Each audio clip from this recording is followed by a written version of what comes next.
नमस्कार दर्शकों, मैं हूं निपुण भार्गव और आप देख रहे हैं आज का इतिहास। आज है 29 अगस्त, एक ऐसी तारीख जब इतिहास ने युद्ध, संगीत और प्रकृति की शक्ति में अपनी अमिट छाप छोड़ी।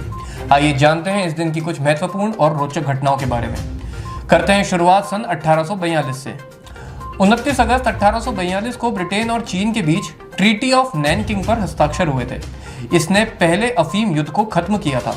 युद्ध ब्रिटेन के अफीम व्यापार और चीन की रोकथाम नीति से शुरू हुआ था। ब्रिटिश नौसेना की ताकत के सामने चीन पराजित हुआ।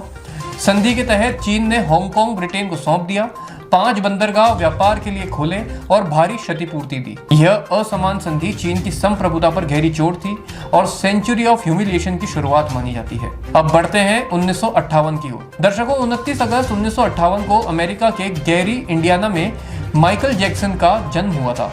वे आगे चलकर किंग ऑफ पॉप बने और पूरी दुनिया में अपनी आवाज, संगीत और नृत्य शैली से छा गए। उनके एल्बम थ्रिलर, बैड और डेंजरस ने रिकॉर्ड तोड़े और संगीत इतिहास में मील का पत्थर बने। मून वॉक जैसे डांस मूव ने उन्हें और भी आइकॉनिक बना दिया। माइकल जैक्सन ने पॉप संस्कृति को बदल डाला और उनकी कला ने पीढ़ियों को प्रभावित किया। उनका जन्मदिन आज भी विश्व भर के प्रशंसकों के लिए एक यादगार और प्रेरणा का दिन है। अब बढ़ते हैं 2005 की ओर। दर्शकों, 29 अगस्त 2005 को हरिकेन कैटरीना ने अमेरिका के लुइसियाना राज्य में लैंडफॉल किया था और विशेषकर न्यू ऑरलीन्स शहर को तबाह कर दिया था। कैटेगरी 5 के इस तूफान ने लेवीज को तोड़ दिया, जिससे शहर का लगभग 80% हिस्सा डूब गया था। करीब 1800 लोग मारे गए और लाखों लोग बेघर हुए। अनुमानित नुकसान $125 बिलियन से अधिक माना जाता है। इसके अलावा कैटरीना को अमेरिका के इतिहास की सबसे घातक और महंगी प्राकृतिक आपदाओं में भी गिना जाता है। इस त्रासदी ने डिजास्टर मैनेजमेंट और क्लाइमेट चेंज पर वैश्विक बहस को और तेज कर दिया था।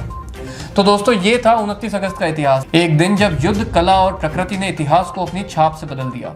इतिहास हमें बार बार याद दिलाता है कि चाहे परिस्थिति कैसी भी हो, साहस, रचनात्मकता और सतर्कता हमेशा हमें आगे बढ़ने की शक्ति देती है। कल फिर मिलेंगे एक नई तारीख और एक नई कहानी के साथ। धन्यवाद।